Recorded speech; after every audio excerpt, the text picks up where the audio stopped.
présenter une induction que vous ne devez absolument ni faire dans la rue, ni faire en cabinet. D'accord? C'est une induction qui a été faite par des personnes qui sont, je crois, à Singapour, qui s'appelle le ZAP. Donc, le ZAP est une technique pleine de finesse que vous pouvez appliquer juste pour rigoler avec des copains en faisant super attention de ne pas faire de mal à votre ami qui accepte ça. Donc, est-ce que tu acceptes? J'accepte totalement. Alors, dans un premier temps, on va vous montrer la finesse de la technique. Et dans un second temps, je vais vous l'expliquer parce que il y a quand même 2-3 petites choses à savoir et ça revient sur cette notion d'interruption de pattern qui est intéressant. Donc, là, on prend le partenaire. Je vais te faire un tout petit peu reculer. Donc, la plupart du temps, c'est comme la dernière fois avec le handshake, la poignée de main, on arrive. Là, on va commencer à faire un petit pattern de 3 mouvements, 3-4 mouvements. On fait OK, d'accord, ça va. Et on part avec le partenaire. Et à ce moment-là, tu te sens bien, tu es sûr? Ouais. Je vais mettre ma main là, d'accord? Et je vais tirer. Ça va? Ouais.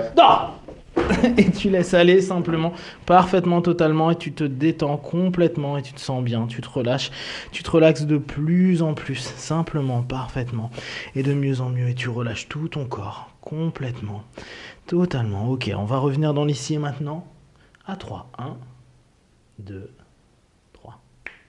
Ici maintenant, ça va? Ouais, super. Bon, on va pas vous le faire 50 fois, parce que j'ai pas envie de lui faire mal, il n'y a pas de tapis en dessous, ça va? Franchement, nickel. Ok. Je l'ai fait avec douceur. Avec douceur et souplesse, vous remarquez.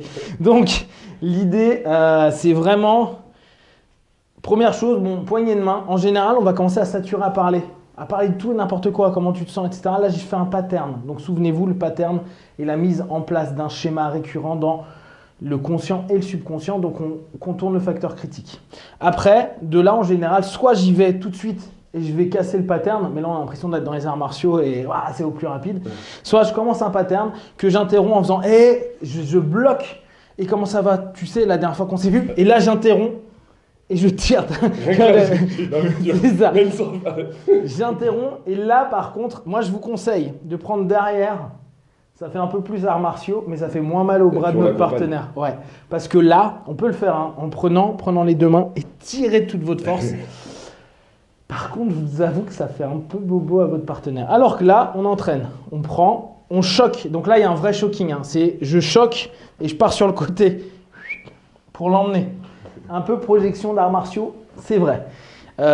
Donc, on part et on interrompt le pattern en suggérant le d'or. D'accord? La personne qui a inventé ça, j'ai plus le nom en tête. Vous pouvez trouver facilement sur Internet. Vous verrez, il le fait dans des parcs. Et il le fait, mais il fait à tout le monde et on voit les gars exploser par terre. Par contre, la plupart, on n'a pas tous les rushs, hein, mais la plupart n'ont pas mal parce que la notion, c'est quand même que l'interruption de pattern, elle se fait très très fortement. D'habitude, on a l'habitude d'avoir un petit shocking type par là ou par là. Là, on a un shocking qui est tout le corps. Tout le corps va être entraîné. Donc, le choc, il est super fort et l'impact au sol, en général, on ne sent pas. En général. Hein. Après quelques tests, certains on le sent. Donc vous pensez bien, on arrive, on parle, on l'habitue à un pattern. De le pattern, je l'interromps et je le tire vers moi avec la suggestion d'or au moment où je tire. En fait, ou au moment où je vais choquer le partenaire, il va dormir. Enfin, il va aller dans une transe. Et là, c'est vrai qu'en plus, on change de plan. Donc la notion quand on est en plan droit et que d'habitude je vais faire un d'or, on reste sur le même plan. Hop, tu peux revenir. Mais par contre, la notion de changer de plan, on peut l'avoir dans ce sens-là, par exemple. Si je suis là, je parle et que je fais d'or, ce changement de plan-là, il est hyper... Merci. Tu n'es plus sur tes appuis, tu n'as plus rien.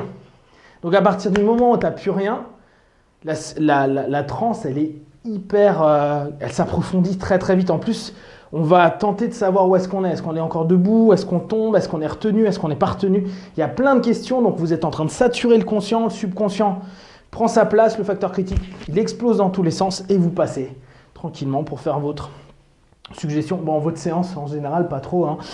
Vous allez plutôt donner du bien-être, du confort, faire en sorte que toutes les mémoires de son corps, vis-à-vis de la violence de ce qui vient d'être fait, ça s'évacue et que ça se sent de mieux en mieux. Après, vous faites ce que vous voulez, hein, si c'est dans du street, enchaîner avec des choses basiques de street. Type, tu te sens de mieux en mieux, quand tu ouvriras les yeux, tu te sentiras très léger ou ta main sera collée. Là, vous pouvez créer des suggestions X ou Y. En cabinet, vous évitez de le faire, ça risque d'être un petit peu délicat vis-à-vis de votre partenaire. Donc voilà, la ZAP induction, grande technicité et à très bientôt.